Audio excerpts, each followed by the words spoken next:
Fantastic. From other designers.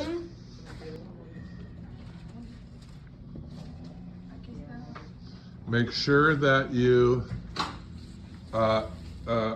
get your business cards made. And on that business card, it should say something simple. Keep it simple. Flowers for all occasions, your name, and a phone number. And don't be clever and think small print is cool, because it's not. You need to be readable. I love this, Chelsea. Wow, you pulled that one. It's fantastic. It's Park Avenue at Central Plaza Hotel on a Saturday afternoon. What do you think of it? Happy with it for once? Yeah, I know. You struggle sometimes. You're your own worst critic, which is going to make you a great designer. I am too. But that is a.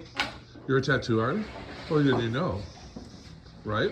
I walk away just as frustrated from tattoos. Well, you have to accept this is a home run.